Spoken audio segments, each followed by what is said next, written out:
Сайн байцгаана үзэгчдээ. За та бүхэн орой амралтаа айдахтай сайхан өнгөрүүлж байна уу? Монголын мэдээ сувгаас 7 хоногийн мегмар бям гарагуудад үзэгч та бүхэндээ бэлтгэн хүргэдэг спортын онцлог зочин нэвтрүүлэг шинэ дугаараа төлөвлөж байна.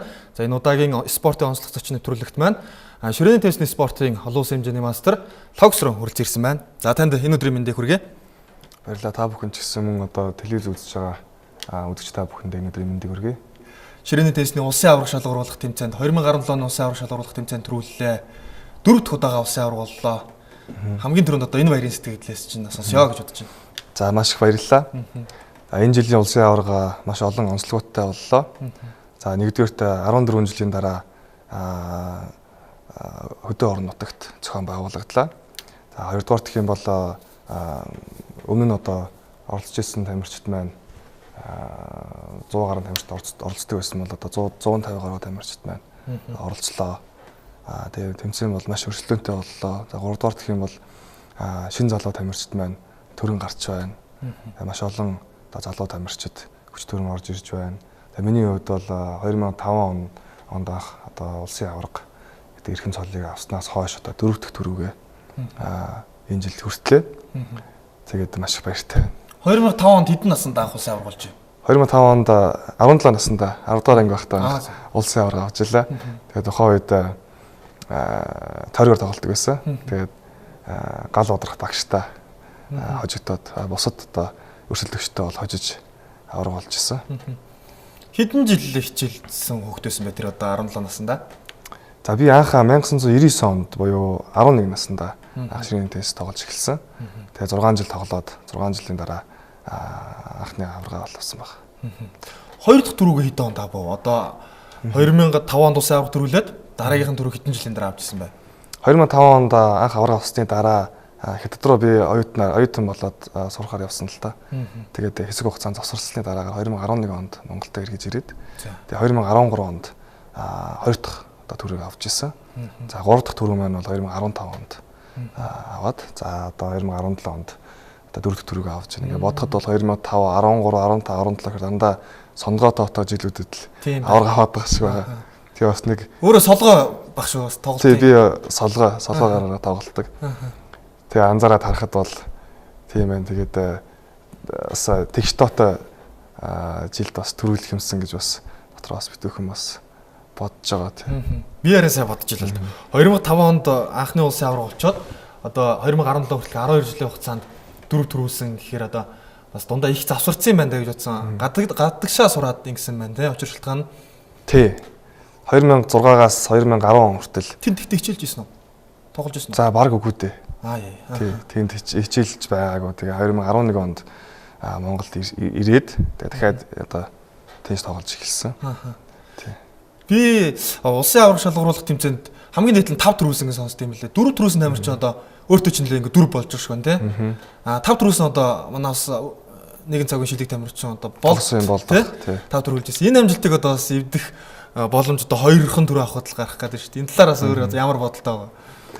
Тийм. Тогсон болдог бол үнэхээр агуу тамирч 5 төрүүлсэн.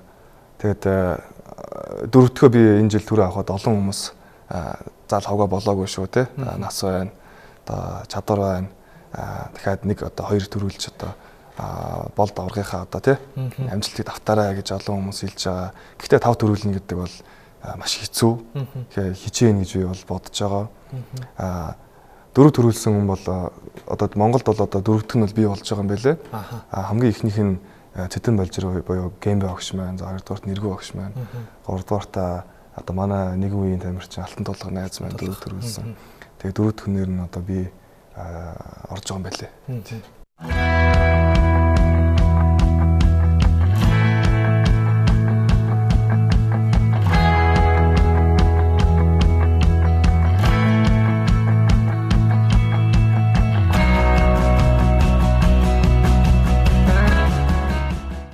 Улсын аварга шалгаруулах тэмцээн 3 төрлөөр болсон тий. Багийн одоо холимогоос ганцаарчсан нэг бүрчлэн гэдэг тий. Өөрөө ч хувьд одоо 3 төрөлд мэдээж гурван л орсон баг. Бусад төрлүүдтэй одоо бас амжилттай оролцсон шүү дээ тийм ээ. Бусын төрлөөс ойл эхлэе. Хосын төрлөөр олон улсын хэмжээний мастер найз Батшигтэйгээ хосолж орсон. Тэгээд бид тэр нэг үеийн тамирчид. Тэгээд ер нь одоо хоёлаа өмнө бас баг хосолж ирсэн байна. Тэгээд энэ удаа ингээ хослоод бас аврагын төлөө дахиад нэг одоо хүч үзье гэд. Тэгээд бид тэр авраг болсон байгаа. Алтан медаль авсан. Багийн хувьд гэх юм бол Арханга Монла гэдэг багаас орж хүрэл медаль авсан байгаа. Тэгээд багийн бүрэлдэхүүнээ танилцуулахад 2010 оны улсын аварга Инх сайхан спортын дэд мастер Лавг Эрдэнэ спортын дэд мастер Жавхлан төгс гэсэн бүрэлдэхүүнтэйгээр орсон байгаа. Тэгээд асууж жуулагчаар нь бол одоо манай багш Галбаатар багш маань орж одоо бид нар энэ жилийн улсын аваргаар хүрэл медаль авсан байна. Тэгээд энэ дашрамт хэлэхэд Монла багийн одоо эзэн Инх сайхан ах болон Чинбат ахта бас баярснаа илэрхийлмээр байна. Ер нь бол биднийг бол байнга дэмжиж одоо Монла багаас оролцуулж ивэлт итгэдэг байгаа. Тэгээд дашрамт хэлэхэд бас баярлалаа гэж хэлмээр байна. Өөрөө ч одоо сая хамтран тоглосон олон улсын хэмжээний мастер Бат шиг бол улсын авраг шалгаруулах хэмжээнд дэвтгт рүү хүртээд байгаа тамирчин шүү дээ, тий. Яг энэ шилдэг тамирчинтай одоо мэдээж хоёр улсын авраг нэг өглөө тоглож хосын төрөлд бас авраг авах маш өндөр магадaltaй болж байгаа юм л да. Ер нь та хоёр өмнө нь ямар амжилтууд гаргаж ив? Хамтран тоглоход ямар байдгүй ч гэдэг юм уу, тийм ээ? Тий, хосороо. Би тэр өмнө ерөөсөө авраг авч үзээгүй. Улсын аврагын алтан медаль авч үзээгүй. Тэгээ анхны алтан медаль авсан. Өмнө нь бол 2 3 удаа бол хосолж исэн. Гэтэ энэ алтан медаль бол битэрийн хувьд тийм амархан байгаагүй. Хамгийн ихний учраа бол олон улсын хэмжээний мастер, биг спортын мастер мөнгөн цэцтэй таарад 5 парт тоглож исэн. Тэгээ түрүүж одоо 3 парт авсан хожихоор байсан. Тэгээ битэр 2-0-оор 18-аар хожигдчихсэн. Тэгээ нэг оноо алдахад битэрийн одоо энэ жилийн хосын төрөл ингээд дуусчихсан. Тэгээ 18-аас бариад бид нар 33-д гэж ярьдаг л та. Тэгээ 3-2-ийн харьцаатайгаар хожиж бас дараагийн хасуудыгаа хожиж алтан медаль авсан байна. Эрэгтэй ганцаарчсан төрөлд 100 гаруй тамирчин орсон байна лээ. Тэгээд өөрөө ч хувьд хитэн тоглолтын хэд очив? Тоглолтын талаар яриа байлаа тий. Нэг үйлчлэнгийн систем нь болохоор яг олон улсын системээр явдаг. Рейтингээр эхний 8 тамирчид нь одоо дээр хүлээж идэг. За доор бол нэг 70-80 тамирчид. За бараг 100 тамирчид юм да тий. Хоорондоо тоглоод тэгээд доороос бол нэг 50 тамирчид гарч ирдэг юм уу? Шалгараад 64-т гарч ирдэг. Тэгээд нэг нууцлын дараагаар бол 32-т бид нарт таардаг байгаа л та. Тэгээд бид нар бол 32-оос эхэлж тоглолдог гэсэн үг л дээ. Тэгээд би бол нийтдээ 5 тоглолт хийж төрүүлсэн байгаа. 5 хожиж төрүүлсэн байгаа. Тэгээд хамгийн хэцүү учраас бол мэдээж спортын дэд мастер Чин зураг байлаа. Чин зураг дүүтэйгээ би улсын аваргад 4-т таарж байгаа. Тэгээд 4-т таарахтаа бид тэр дандаа шүгийн 8 таардаг. Тэгээд хамгийн хэцүү учраас бол Чин зураг байсан. Би адил 2 болоод 11-8-аар хоцсон. За бусад тамирчдыгаа бол 3-1 ч юм уу тий 3-0-оор контр гаргаагүй хоцсон баг. Аврагын төлөө бас залуу тамирчинтай гарсан байсан. Эрдэнэ 2. Тий. Энэ тамирчинтай байсан тоглолт ямар байв? Ер нь бас энэ залуу тамирчид дүүнэр ямар төвшин тоглож байна? Одоо яг миний яг нэг доотлын үеэс гарч ирсэн тамирчид миний төрний хэлсэн Чин зураг тий. Одоо бэлэгт гээд тамирчтай. Бэлэгт бол одоо улсын 2 удаагийн авраг болсон тамирчин байна. Тэгээд тэдний одоо доотлын үегээд бас энэ жил ингээд хүч түрээд нэлийн олоолаа гараад ирлээ л дээ. Эрдэнэ 2 мөнх зөрөг чулуудаа их шиглэн гэх мэт тэгээд энэ жилийн үед бол Эрдэнэ 2 маш сайн тоглож мөнгөн медаль авсан, финалцсан. Тэгээд яг хоо би арай илүү туршлага заасан болов уу гэж бодож байна л да. Ер нь одоо энэ залуу тамирчдын ур чадвар өсөж байгаа шинэ үе ингээ гарч ирж байна те. Энэ л одоо мэдээж багш тасгалжуулагч нартай холбоотой байдаг байх. Тэгээ ер нь Монголын одоо энэ сургалтын систем, ширээний теннисний спортын одоо хөгжил энэ талаар өөрчлөлт сэтгэлийг сонсох зүйтэй байх. Мэдээж тэгэлгүй яах вэ? Одоо энэ жилийн одоо жишээг харахад маш олон шинэ залуу тамирчид төрж гарч ирж байна те. Өнгөрсөн жилүүд ч гэсэн тэгэхээр Монголын ширээний теннисний холбоо маш сайн ажиллаж байгаа гэдэг одоо тод жишээ харагдаж байгаа байх. За мэдээж Монголын одоо ерөнхий дасгалжуулагч нар болон одоо клубын дасгалжуулагч нар мэдээж орон нутгийн дасгалжуулагч нар маш сайн ажиллаж байгааг тод жишээ харуулсан байх гэж бодож байна. Өөрөө ч хувьд одоо бас залуу дүүнэртэй багш дасгалжуулагч болох одоо тийм юу байдг вэ? Надад сонирхол байгаа. Гэхдээ одоо өөрөө тоглож байгаа болохоор бас ингээд давхар багшлаа заагаа явна гэхээр бас одоо арай болоогүй болов уу гэж бодоод байна л да тий. Өөрөө ингээд заагаад идэг тэгсэн мөртлөө дараа нөгөө алдаа дутагдлийн заагаагүй юм шиг нэг тэмцээн уралдаанд орохоор өөрөө хожоо яваад гараас жоохон ёс зүг юм шиг. Тэгээ нэг мэсэн тоглохоо болоод ч юм уу эсвэл одоо бүр нэг 35 6 ч юм уу 40 хүрж жагаад багшлах сонирхол бол надад байгаа. Өөрөө ч анхны багш ямар хүн байдаг вэ? Ер нь ширээний теннисний спортод хөтлж оруулсан тэр цохиурыг бариулсан багш нарын талаар бас яриач тийм ээ. Миний анхны багш олон улсын хэмжээний мастер 3 удаагийн улсын аварга гал одрах гэж хүн байдаг. Хоёр дахь одоо тусгажуулагч маань бол Өмнөд Солонгосын одоо Азийн аварга Пак Чихён гэж багш байдаг. Энэ хоёр багш маань бол хамгийн анх надад бол ширээний теннисний спортын усыг заасан хоёр багш маань. Тэгээ бас гал одрах багштай бас маш их баярлж авдаг энэ ташинд бас хэлмээр байна. Тэгээ гал багш бол намайг байн хурцлж идэг. Одоо үйл хөдлөлөөрөөч тэр үгээрээч тэр тий. Одоо байнга л намайг одоо хурцлж одоо чи авраг болох ёстой шүү. Эсвэл одоо юу гэдгийг те амьдрал дээр ч гэсэн намайг бас хурцлдаг тийм хүн байгаа. Одоо ямар тасгалжуулагч удирдлага дор бэлтгэл сургуультай байж байна. Саяны улсын аваргад ямар багштайгаа хамт утсан? За галуу багш маань ерөнхий нарийн бичгийн үүрэг гүйцэтгэдэг холбооны Монголын ширээний теннисний Монголын ширээний теннисний холбооны ерөнхий нарийн бичгийн даргын үүрэг гүйцэтгэдэг. Тэгээд ер нь бол багшийнхаа удирдлагын доор л бэлтгэл сургуультай хийдэг л дээ. Гэхдээ яг одоо галуу багш бол би одоо ингээд 30 хүрж байгаа. Ер нь бол өгшин тамирчиндаа ингээд орж байгаа шүү дээ. Тэгэхээр галуу багш бол юу гэдэг над бол байнга ингээд заагаал ингээд тэгээд авахгүй зүгээр ерөнхий нэг гас нэг үг хэлчихэл явна гэхээс биш. Байнга одоо ингээд заагаал тийм бол байхгүй. Одоо бол тийм болсон маа. Тэгээд ерөнхийдөө бол бид нарыг одоо бие дааж өөртөө бэлтгэлээ хий. Асуухан байвал асуу. Тухай 7 хоногтой бол 1-2 удаа бол бид нарт ирж зөвлөгөө өгдөг. Манай одоо лавс өрөм бол олон улсын хэмжээний мастер цол зэрэгтэй тамирчин тийм ээ. Хоёул одоо ер нь сая дотоод дуусан тэмцээн оролдонд дотоодоо гарсан амжилтуудын талаар ярьлаа. Олон улсад одоо хилийн чандад өөрөө ямар тоглолтууд хийж ив, ямар амжилтууд гаргаж ив? Олон улсад нийтдээ би 7 удаа дэлхийн аваргад оролцсон байлээ. Тэгээ 5 удаа Азийн аваргад оролцож 2 удаа оюутны универсиадад оролцсон юм байлээ. Тэгээд хамгийн одоо амжилттай тоглосон тэмцээн оролдоон гэх юм бол дэлхийн аварга шалруулах тэмцээний 5 дугаар түвшнээс багийн төрөл бид нар алтан медаль авч ирсэн.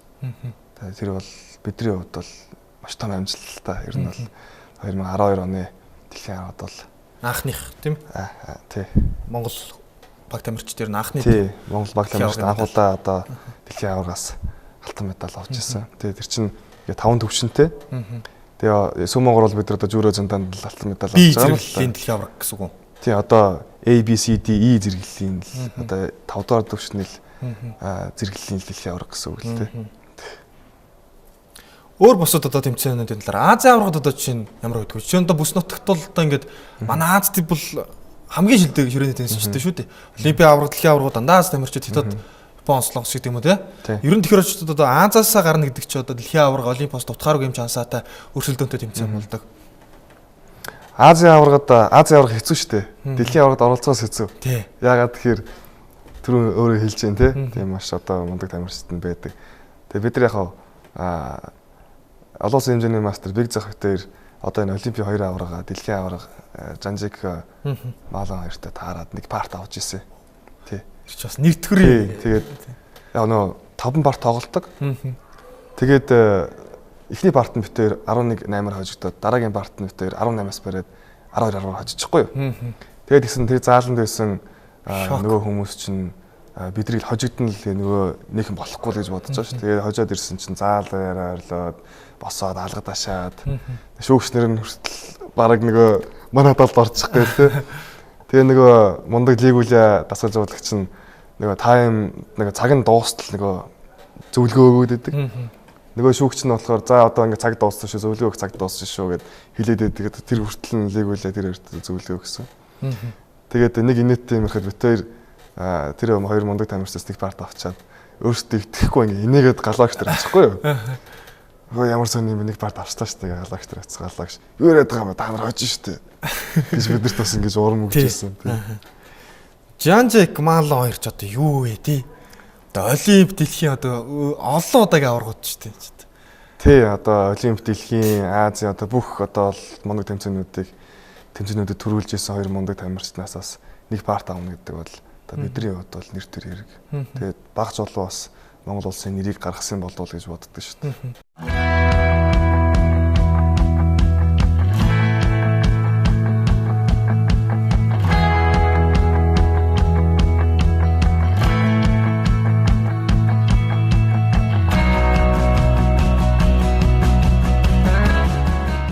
Монголын теннисчид, ширээний теннисчид Аз төвд дэлхийд гаргаж ирсэн томоохон амжилтууд ямар амжилтууд байдیں۔ Түүхэндээ ер нь манай гаргаж ирсэн амжилтуудын талаар өөрийнхөө мэдхээс хуваалцаач үзэгчдтэйгээ. 2001 оны дэлхийн аваргад эрэгтэй тамирчид 61-т орж ирсэн баха. 61-т орж ирсэн. Тэр бол бас дээгүүр үзүүлэлттэй тийм. Дээгүүр үзүүлэлт том амжилт. Тэгээ бид нар 2016 онд чинь бид нар яваад бас нэг 63-т орсон баг шүү. 63-т орсон. Тэгээ бид нар чи одоо түрүүн хэлсэнтэй 5 дугаар зэрэглэл бид нар алтан медаль авсан. Тэгээ 4 дугаар зэрэглэл рүү орж байгаа. Тэгээ 4 дугаар зэрэглэлдээ бид нар сайн тоглоод 3 дугаар зэрэглэл рүү орсон явж байгаа байхгүй. Тэгэхээр энэ 3 дугаар зэрэглэлээ сайн тоглоод байвал бид нар дахиад тий Б зэрэглэл рүү ороод А зэрэглэл рүү орох бүрэн бололцоотой гэсэн. Тэгээ ширээний теннис ч өөрөө маш нарийн спорт. Тэгээд дэлхийд даяар маш олон одоо улс гүрний одоо тамирч тоглодог учраас өрсөлдөө маш ихтэй. Тэгээд байнгын формтой байхгүй бол бас болдгоо. Өдрийн 8-9 цаг хичээлэх хэрэгтэй, заавалж хичээлэх хэрэгтэй мэргэжлийн тамирчид бол тэгээд бидний хувьд бол бас тийм боломж бололцооноос арай бага байдаг. Гэхдээ одоо ширээний теннисний холбоо маань бас одоо шинжлэгдээд тий ерөнхийлөгч хандлага ах маань бас ер нь бол одоо залуучуудыг дэмжиж одоо урт хугацааны төсөл хийх хэрэгтэй байна гэсэн одоо тийм тэр нь зөв юм байна гэсэн дүгнэлтэнд хүрээд одоо олон тамирчдыг бол бүгдний хамт хятадаар тулс олон одоо өөр улсууд руу бол бас удаан хугацааны төслийн хүрээнд бол ингээд тамирчдыг бол бэлтгэр ажиллаж байгаа юм байлээ. Тэр нь бол маш миний хувьд бол маш зөв гэж бодож байгаа. Бидний хувьд бол ийм урт хугацааны төсөл бол тухайн үед бол хийгдээгүй. Тэгэл нэг жил бэлтгэл хийдэг ч юм уу те. Тэгээ ингээд явдаг байсан учраас бол ялгаа байгаа. Яг одоо өөрийнхөө хувьд одоо 7 хоног хэд өдрийн бэлтгэлтэй байна? Өдөрт одоо хэдэн цагийн бэлтгэл хийж байна? За 7 хоногийн бол би 3-4 өдөрт нь л бэлтгэл хийдэг юм да. Тэг яг том тэмцээн төхөөд ирэхээр бол өдрөө нэмэн цагаа нэмэн. Тэг өдөртөө бол нэг 3-4 цаг л бэлтгэл хийдэг. Одоо ажил төрөлтэй гэдэг ингээд аж амьдралтай болоо явчихараас спортоо гарах цаг зам маань ч гэсэн хомс болж байна л да. Яа, бусад цагаараа ер нь юу гэдэг талаарч ойл ярилцъя. Би бол одоо өөрөө ч бас залуучууд руугаа хандсан, нийгэм руугаа хандсан үйл ажиллагаа бас хийдэг чинь бас мэдх юм байна. Энэ талаар хоёлаа ярилцлага үргэлжлүүлээ тийм ээ. За би оюутан байхасаа эхлээд хуваарил одоо компани байгуулад өөрийгөө бие дагаал ажиллаж явж байгаа. Тэгээд 2 компанитай. За нэг компани нь бол бүгдний хамт хятадаар дуусуулан одоо Японы ихтэй сургуулиуд руу оюутан зуучилдаг сургалтын төвтэй. Хоёр дахь компани нь бол одоо энэ ширээний тестний олон улсын хэмжээний олон улсын шүүгч мөнхөлөг найстайгаа нийлээд Наус гэдэг компани байгуулад тэг явж байна. Тэгээ энэ компани бол 3 төрлийн үйл ажиллагаа явуулж байгаа. За нэгдүгürt бол лекц уулзалт. Залуучууд мань ерөнхийдөө мэдэх бах 645 лекц уулзалт тэгээ өглөө оройны оюуны хөрөнгө оруулалт гэдэг юм лекц уулзалт байна. Хоёрдугаар гэх юм бол Наус ревю буюу видео контентыг бид нар хийж одоо үйлдвэрлэж байна. Гуравдугаарт бол бид нар дөнгөж одоо сарын өмнө спортын одоо нэгдсэн портал сайт нээсэн байгаа. Sport Life зэрэг юм ингээд бид нар өөрсдөө спортын хүмүүс учраас спортоо хөгжүүлээ. Спортыг одоо олон түмэнд одоо илүү түгээе тийм ээ. Бас тэр талаасаа бид нар сайт нэгэд бас ажиллаж явж байна. За хоёулаа ярилцлагын төгсгөлд одоо өөрийн чинь одоо цаашдын зорилгын талаар бас ярилцах зүйтэй баг. Одоо олон улсад гарах амжилт, дотоодоо гарах амжилт, одоо шинэ дээд амжилт гаргах гэд одоо мэдээж энэ бүх өөрийг чинь хүлээж байгаа. Би юу л чадна гэж бодож байна. Энэ талаар ярив. За спортын хувьд бол энэ жил би 4 төрүүлжлээ. Тэгээд бас олон хүмүүс намайг дахиад нэг төрөө аваарай гэд хэлж байна. Тэгэхээр бас хэцүүлтэй 5 төрүүлнэ гэдэг бол гэхдээ бас хичээе зорилго тавиад үзье. 5 дахь төрөөгээ эхний ээлжинд бас авах зорилго тавьсан байгаа. Тэгээд 2 дугаар гэх юм бол Одоо энэ 4 сарын 20-нд одоо манай Цука ахын бид нар Цука ах гэж нэрлээ сурцсан л та. Чулуунбаатар агсны нэрэмжтэй одоо олон улсын тэмцээн болгож байгаа. Тэгээ энэ тэмцээнд бас амжилттай орох төлөвлөгөөтэй байна. Тэгээ цааш гэсэн одоо надад одоо Аз төв дэлхийд одоо явах боломж нь олдвол одоо илүү одоо өмнөх амжилтуудаа эвдэх тийм л да зорилготой байна да. За. Өөрт нь одоо спортын ариу их амжилтыг хүсье. Бидний ярилцлага өг өндөрлөж байна. За үзэгч та бүхэндээ бид Мегмар гарагийн спортын онцлог зочин нэвтрүүлгээ үзүүллээ. За та бүхэн Монголын мэдээ телевизээр ирэх одоо Бям гарагт манай нэвтрүүлгийн шинэ дугаарыг хүлээн авч үзэх боломжтой. Та бүхэн амралтаа сайхан өнгөрүүлээрэй. Баяр таа.